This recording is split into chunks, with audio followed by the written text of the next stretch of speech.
Chapter 6 सफर reborn in another plane. तो दोस्तों, आपने अब तक सुना कैसे ट्रिशा ने जैक का प्रस्ताव स्वीकार कर लिया था और उसके साथ पार्टनर बनने के लिए तैयार हो गई थी। अब उनका सफर शुरू होता है, एक नई मंजिल की ओर, एक नई परीक्षा की ओर। आकाशगंगा, ट्रिशा और जैक जंगल के रास्तों पर आगे बढ़ रहे थे। जैक आगे आगे और ट्रिशा उसकी पीठ पर बैठी हुई ठंडी हवाओं का आनंद ले रही थी। लेकिन अचानक ट्रिशा का चेहरा लाल पड़ गया। जैक ने तुरंत नोटिस किया। वो रुकता है और पूछता है, ट्रिशा, तुम्हें क्या हुआ? ट्रिशा, जो अब तक खुद को संभाल रही थी, हकलाते हुए कहती है, मुझे फ्रेश होना है। जैक हैरान होकर पूछता है, फ्रेश होना? ये क्या होता है? फिर खुद ही शक करते हुए कहता है, कहीं तुम किसी दूसरी दुनिया से तो नहीं आई हो? कभी कभी तुम अजीब सी भाषा में बात करती हो। ये सुनकर ट्रिशा के चेहरे पर घबराहट के भाव आ जाते हैं, लेकिन वो तुरंत मुस्कुरा कर कहती है, अरे नहीं, ये तो मेरी स्पेशल लैंग्वेज है जो मैं सिर्फ मजे के लिए बोलती हूँ। जैक उसकी बात सुनकर हंस पड़ता है, तुम बहुत अजीब हो और मजाकिया भी। दोनों हंसते हैं, लेकिन ट्रिशा खुद से कहती है, कंट्रोल ट्रिशा, नहीं तो आज ही पकड़ी जाएगी। थोड़ी देर बाद ट्रिशा जैक से कहती है, मुझे शौचालय जाना है। ट्रिशा थोड़ा शर्माते शर्माते बोलती है। जैक हंसते हुए जवाब देता है, इसमें इतना शर्माने की क्या जरूरत है? ये तो सबको होता है। जाओ, उस तरफ झाड़ियों में कर लो। सफर बहुत लंबा है, जल्दी लौट आना। ट्रिशा थोड़ी शर्माते हुए अंदर चली जाती है। जैक वहीं खड़ा सोच में डूब जाता है। फिर अचानक से अपने बैग से कुछ निकलता है। वो उसके हाथ में एक पतला लेकिन गर्माहट देने वाला कपड़ा था। 15 मिनट बाद ट्रिशा बाहर आती है। जैक उस कपड़े को आगे बढ़ाकर कहता है, इसे अपने कानों के चारों तरफ बांध लो। ठंडी हवाएं हैं, तुम बहुत कमजोर हो, बीमार पड़ जाओगी। ये सुनकर ट्रिशा की आंखें नम हो जाती हैं। उसके मन में आता है, मेरी पूरी जिंदगी में किसी ने मेरा इतना ख्याल नहीं रखा। इंसान तो कभी मुझसे इतना प्यार नहीं कर पाए, और ये जानवर मेरे लिए कितना सोचता है। वो मुस्कुराकर कपड़ा पहन लेती है और धीरे से कहती है, अब ठीक है, चलो। जैक झुक जाता है ताकि ट्रिशा उसकी पीठ पर चढ़ सके। ट्रिशा धीरे से उस पर चढ़ती है और उनका सफर फिर से शुरू होता है। शाम होने लगी थी, लेकिन अचानक ट्रिशा का चेहरा पीला पड़ गया। वो बार बार उल्टियां करने लगी। जैक घबराकर पूछता है, ट्रिशा, तुम ठीक तो हो? बहुत बीमार लग रही हो। ट्रिशा कमजोर आवाज में कहती है, तुम इतनी तेज दौड़ते हो, मेरा सर चकरा रहा है और ये तीसरी बार है जब मुझे उल्टी हुई है। जैक तुरंत उसके पास बैठ जाता है और अपने हाथ से एक फल उसकी तरफ बढ़ाता है। ट्रिशा मना करती है, मुझे फल नहीं, पानी चाहिए। जैक मुस्कुराता है, इस फल में ही पानी है, खाकर देखो। ट्रिशा मजबूरी में उस अजीब से फल को खाती है। स्वाद अजीब लगता है, लेकिन जैसे ही रस उसके गले से उतरता है, उसे राहत महसूस होती है। वो मन ही मन सोचती है, वाह, ये तो बड़ा अनोखा फल है। आकाशगंगा दोनों एक दूसरे को चुपचाप देखते रहते हैं। जैक की आंखों में एक अलग चमक थी और ट्रिशा भी उसकी नजरों में खो जाती है। दोनों की धड़कनें तेज हो चुकी थी, मानो वक्त रुक सा गया हो।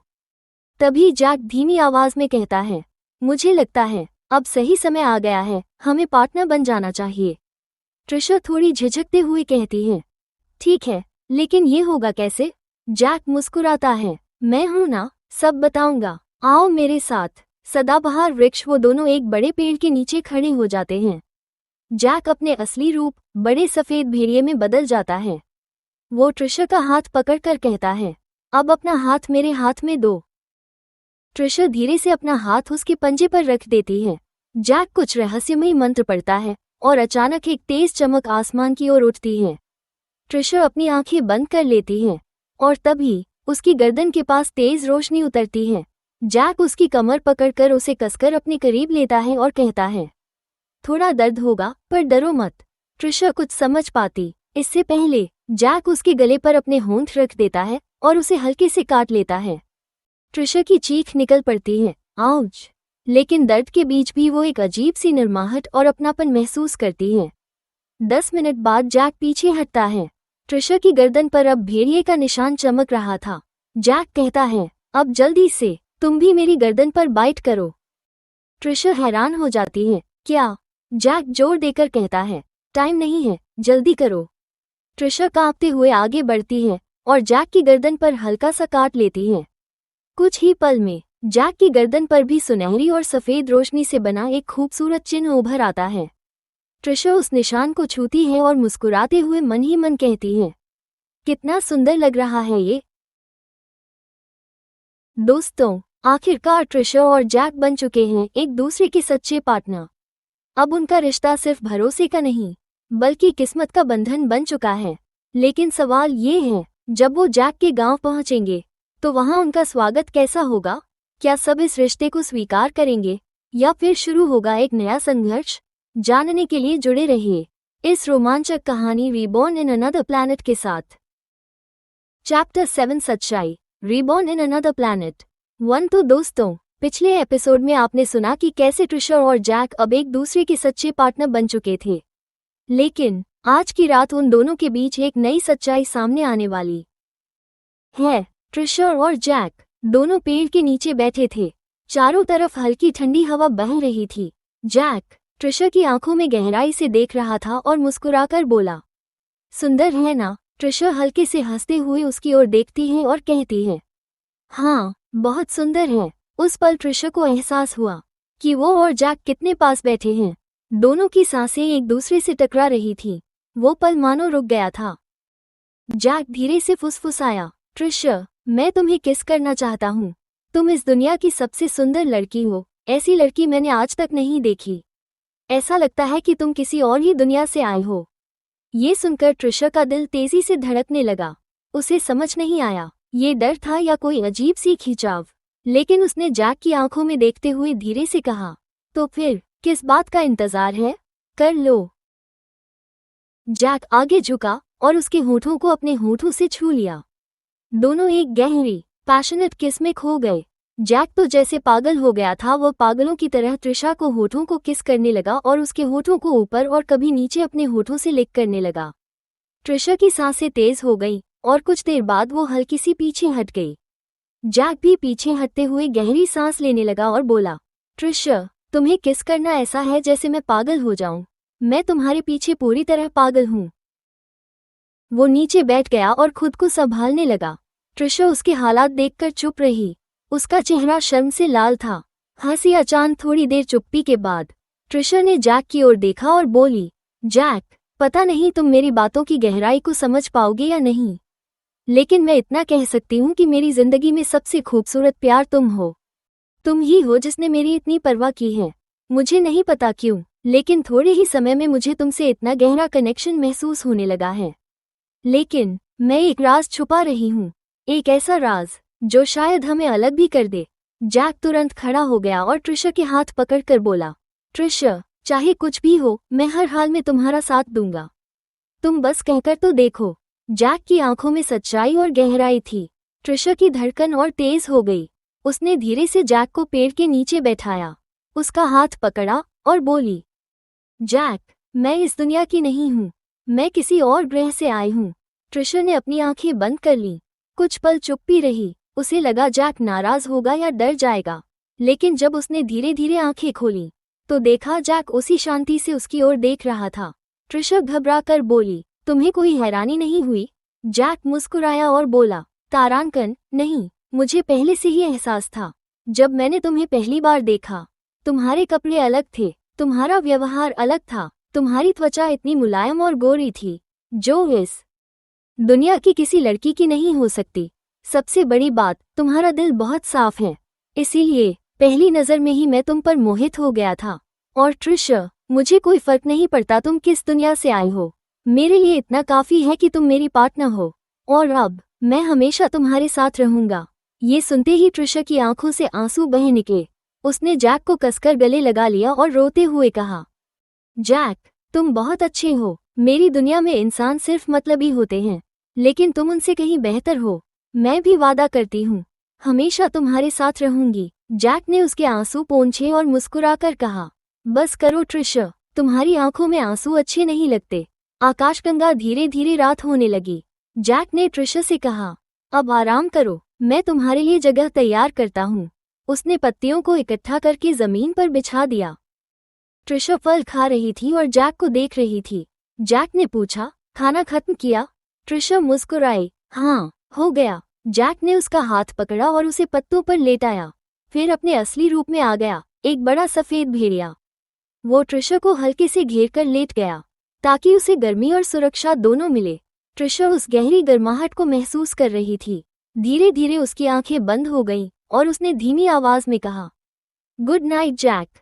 जैक मुस्कुराया और उसकी सांसों की लय सुनते हुए जागता रहा। उसकी हिफाजत के लिए। तो दोस्तों, आज की रात ट्रिशा ने जैक को अपनी सच्चाई बता दी। अब दोनों का रिश्ता और भी गहरा हो गया है, लेकिन आगे की राह आसान नहीं होगी। आखिरकार ट्रिशा एक और ग्रह से आए हैं और यह सच कभी न कभी सबके सामने आएगा।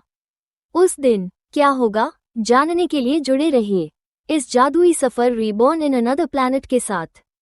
Chapter 8 beautiful village reborn in another planet. सूर्यास्त। तो दोस्तों, पिछले एपिसोड में आपने सुना कि कैसे ट्रिशा ने जैक को अपनी सच्चाई बताई और दोनों का रिश्ता और गहरा हो गया। आज हम चलेंगे जैक के खूबसूरत गांव की ओर, जहां ट्रिशा के लिए कई नई बातें इंतजार कर रही हैं। सूरज का चेहरा सुबह का समय था। ट्रिशा की आंखें धीरे धीरे खुली। उसकी पलकों पर तेज सूरज की रोशनी पड़ रही थी। जैसे ही उसने आंखें खोली, देखा कि उसके ऊपर कोई लेटा हुआ है।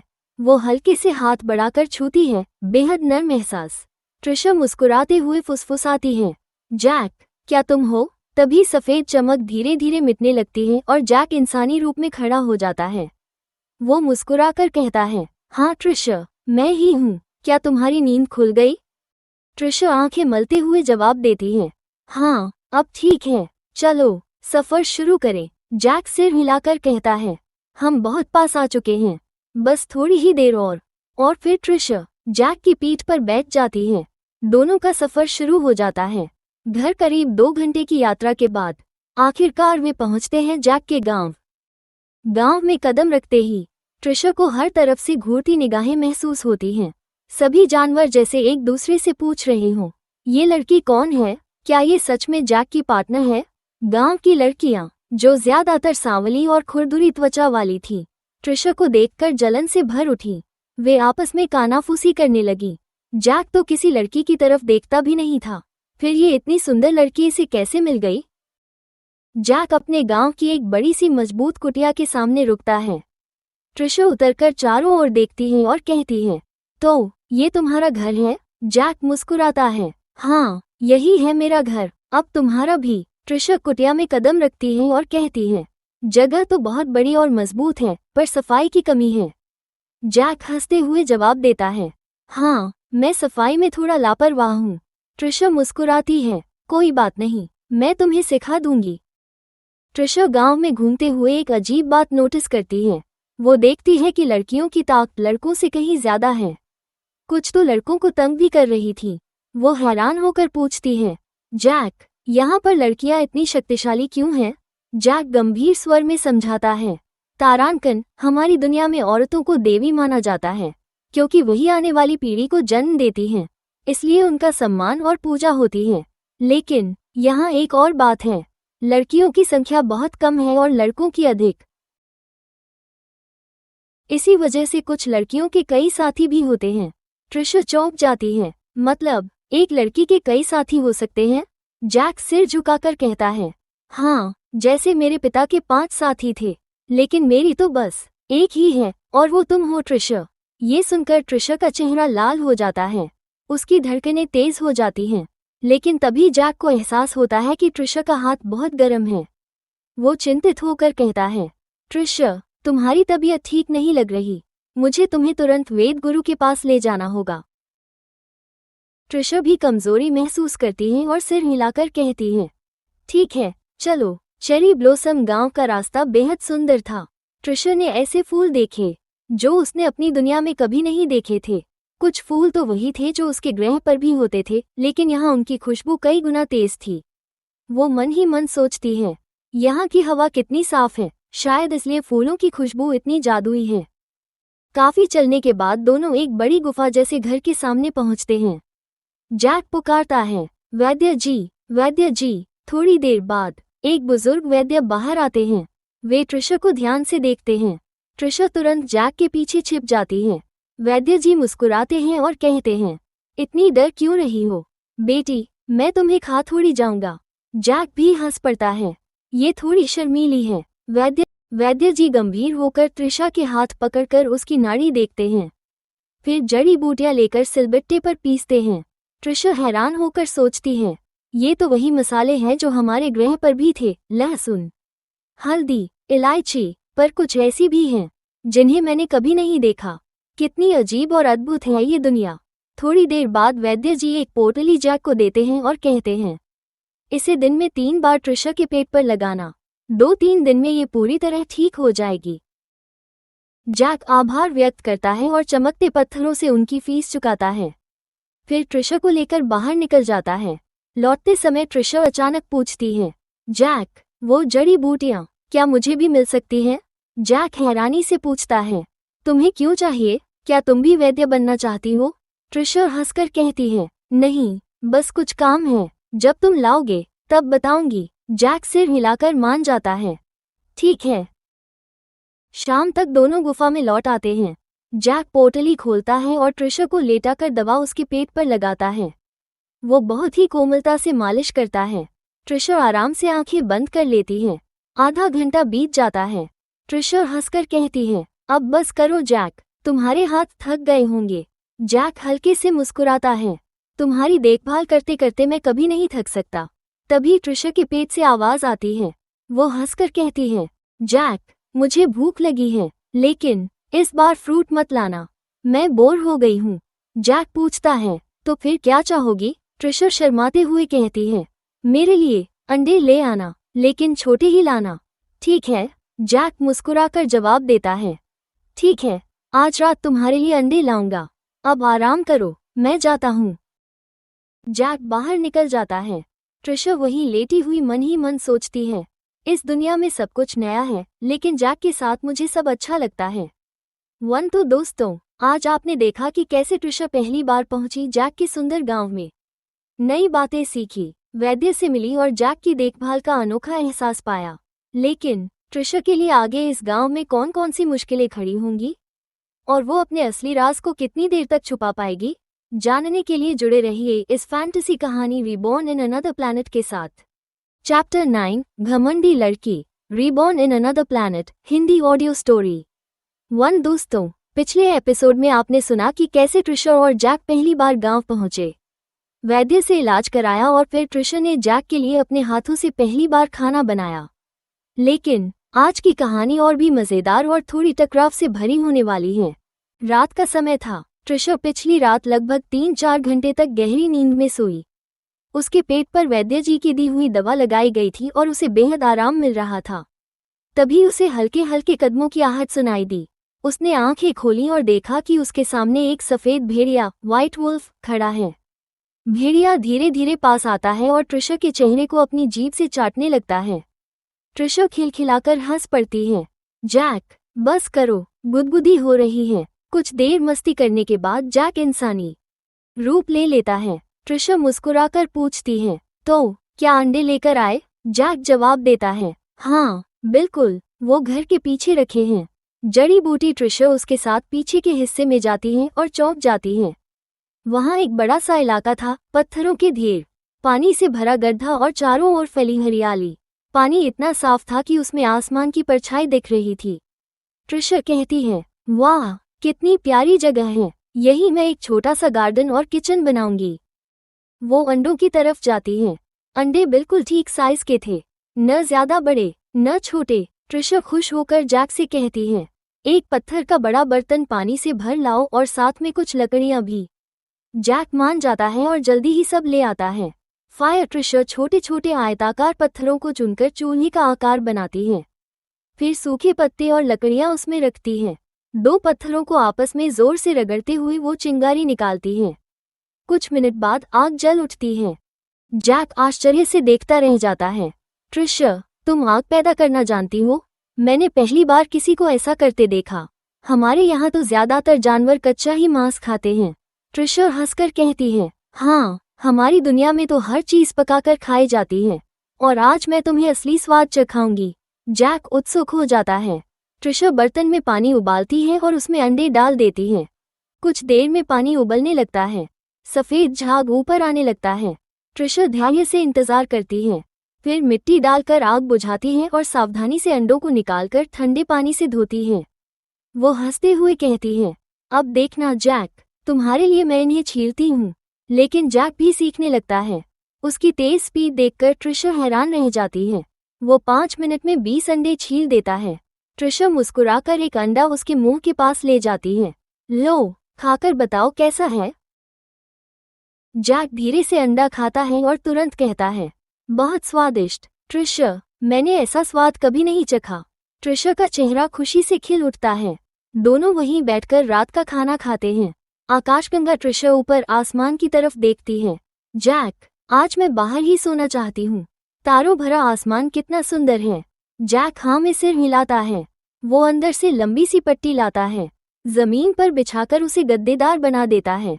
ट्रिशा उस पर लेट जाती है और जैक अपने असली रूप भेड़िए में बदलकर उसे घेरे रहता है ताकि उसे ठंड न लगे। ट्रिशा उसकी पूंछ पकड़कर सो जाती है। रात यूं ही हंसी और सुकून में बीत जाती है। सूर्योदय अगली सुबह ट्रिशा जल्दी उठती है और पिछली रात के बचे अंडे खा रही होती है। तभी जैक शिकार करके लौटता है। ट्रिशा तुरंत कहती है, जैक, तुमने कहा था न कि मुझे मार्केट ले जाओगे, आज चलो। जैक मुस्कुराता है, हाँ चलो, मैं तैयार हूँ। दोनों गांव की ओर निकल पड़ते हैं। अचानक रास्ते में एक लड़की ट्रिशा का रास्ता रोक लेती है। वो बाकी गांव की लड़कियों से अलग थी। थोड़ी सुंदर, घुंघराले भूरे बालों वाली, लेकिन चेहरे पर घमंड साफ झलक रहा था। वो तिरस्कार भरे स्वर में कहती है, तो तुम ही हो जैक की पार्टनर? मुझे भी जैक ने पार्टनर बनने के लिए कहा था, लेकिन मैंने मना कर दिया। वो बहुत घमंडी है, तुम भी इसे छोड़ दो, वरना पछताओगी। ट्रिशा हैरान रह जाती है। उसके मन में सवाल उठते हैं, क्या सच में जैक घमंडी है, या ये लड़की जलन में ऐसी बातें कर रही है। तो दोस्तों, अब सवाल ये है कि ट्रिशा इस घमंडी लड़की को क्या जवाब देगी। क्या वो जैक का साथ छोड़ेगी या और भी मजबूती से उसका साथ निभाएगी? ये जानने के लिए जुड़े रहिए रीबॉर्न इन अनदर प्लैनेट के अगले रोमांचक अध्याय के साथ। चैप्टर 10, करारा जवाब, फुल ऑडियो बुक स्टाइल। आकाशगंगा धीरे धीरे कहानी वहीं से आगे बढ़ती है जहां पिछली बार रुकी थी। ट्रिशा बाजार जाने के लिए जैक के साथ निकलती है। सुबह की धूप पहाड़ों के बीच से छनकर उनकी राह को सुनहरी बना रही थी। चारों तरफ अलग अलग आवाजें, जानवरों की चहल पहल और बाजार का हलचल भरा माहौल फैला हुआ था। लेकिन तभी अचानक रास्ते में एक लड़की उनके सामने आकर खड़ी हो जाती है। उसकी चाल में अकड़ थी, चेहरे पर अहंकार और आंखों में अजीब सी चमक। वो लंबी, सांवली और आकर्षक थी। उसके भूरे बाल खुले हुए थे और हल्की हवा में उड़ रहे थे। उसके पीछे उसके 10 पार्टनर खड़े थे, सब ऊंचे लंबे, ताकतवर और तेज नजरों वाले। लड़की मुस्कराते हुए बोली, तो तुम ही हो ट्रिशा, जैक की नई पार्टनर? ट्रिशा ने भौहें चढ़ाकर पूछा। हाँ, तो लड़की हंसकर बोली, मेरा नाम है करीना, इस पूरे गांव में सबसे सुंदर और ताकतवर लड़की। जैक ने मुझे भी पार्टनर बनने के लिए कहा था, लेकिन मैंने मना कर दिया क्योंकि वो बहुत घमंडी है, किसी के लायक नहीं है। तुम उसे छोड़ दो, वरना पछताओगी। अमावस्या ये सुनते ही ट्रिशा के दिल में मानो ज्वालामुखी फट पड़ा। उसकी आंखें गुस्से से लाल हो गईं, चेहरा सख्त हो गया। वो आगे बढ़ी, करीना की आंखों में आंखें डालकर बोली, सुनो करीना, तुम्हें बहुत बड़ी गलतफहमी है। जैक घमंडी नहीं है, बल्कि सच्चा है, वफादार है और सबसे ताकतवर है।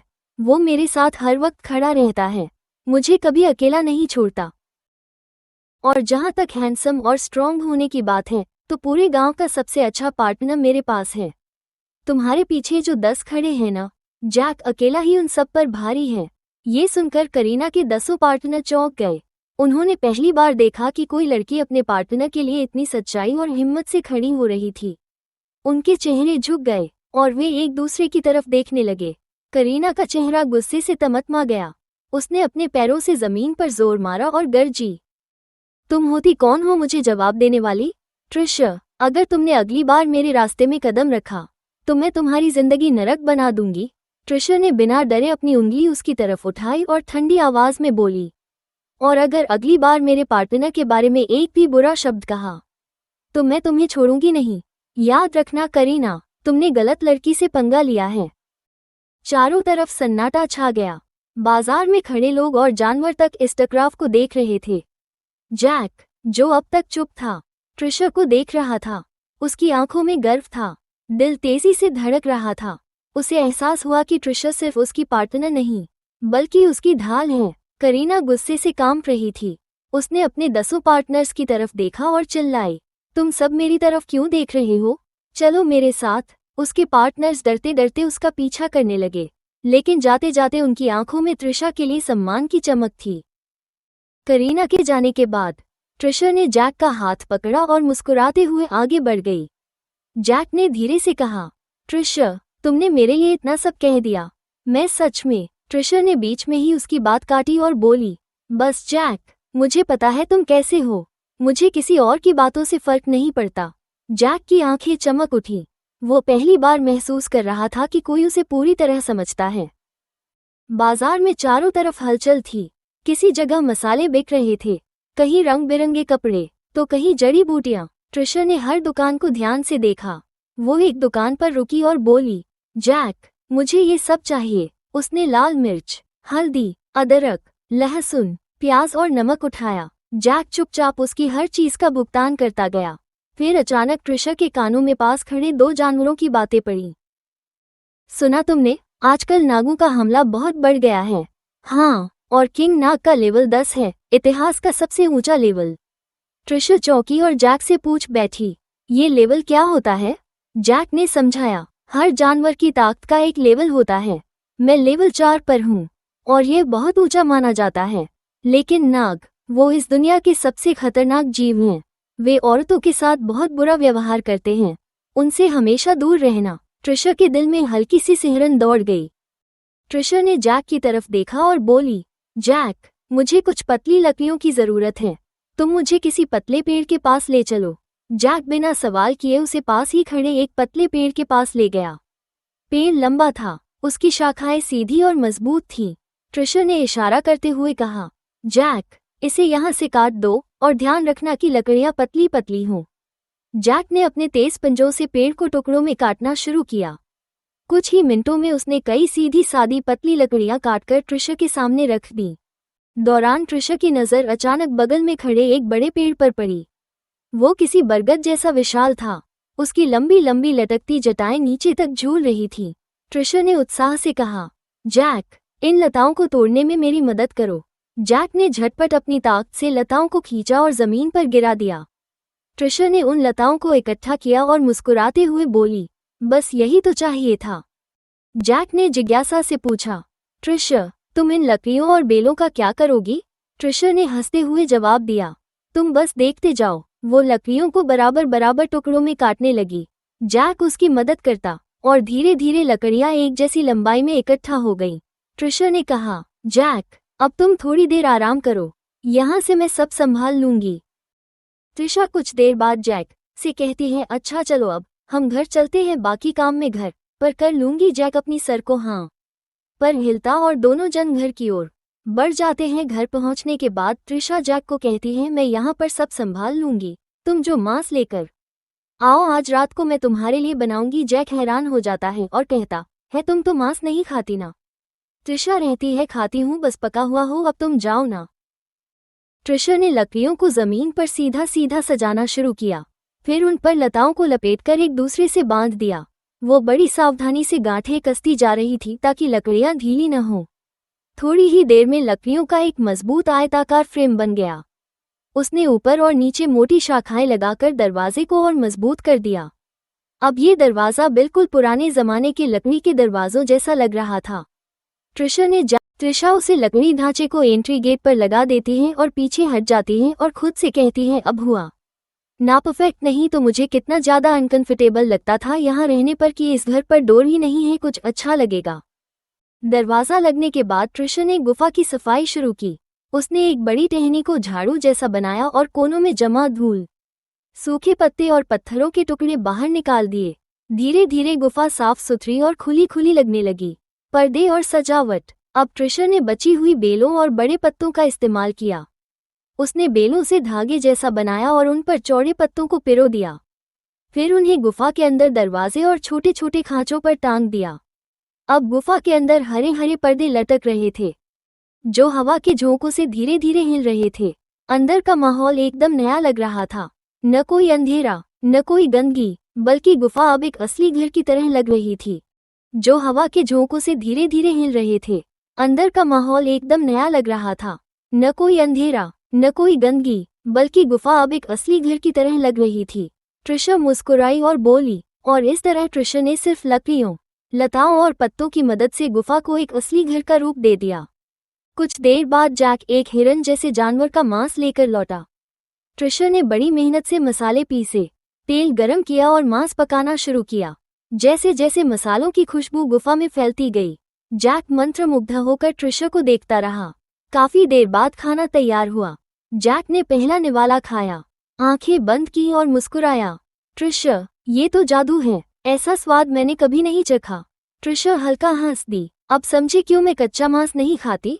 दोनों ने मिलकर खाना खाया और थक कर आराम करने लगे। रात गहरी हो चुकी थी। ट्रिशा अपने बनाए बिस्तर पर लेटी और बोली, जैक, हम पार्टनर हैं, अगर चाहो तो इंसानी रूप में मेरे पास सो सकते हो। जैक हड़बड़ा गया, उसकी धड़कनें तेज हो गईं। धीरे से बोला, सच में, मैं तुम्हारे पास? ट्रिशा ने मुस्कुराकर कहा, हाँ, वैसे भी तुम्हारे पास सोने से मुझे गर्माहट मिलती है। जैक ने इंसानी रूप लिया और उसके बगल में लेट गया। दोनों की आंखें धीरे धीरे बंद होने लगीं। कहानी यहीं रुकती है, पर क्या करीना इतनी आसानी से हार मान जाएगी? और क्या ट्रिशा और जैक की नज़दीकियां आगे कुछ नया मोड़ लाएंगी? जानने के लिए जुड़े रहिए अगले अध्याय के साथ।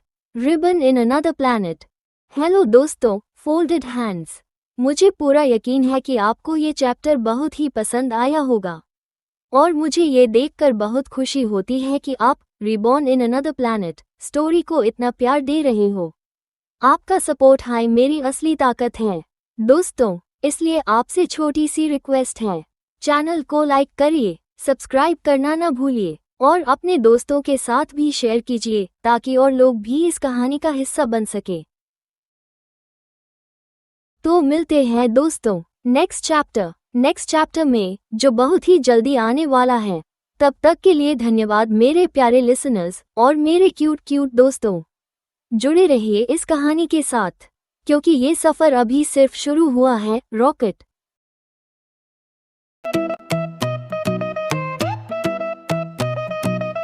खबर अनजाना, दोस्ती पुरानी, दिल में छुपी एक कहानी, नई मंजिलें, नए जज्बात, जादू सा है हर साथ। Both reborn in another planet. Reborn, the magic never ends.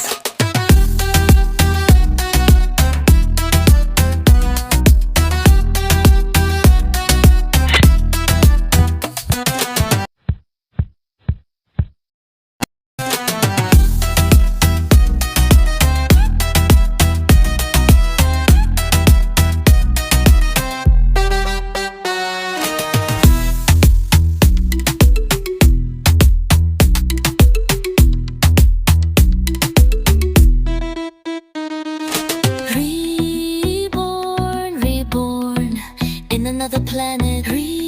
Reborn, the magic never ends.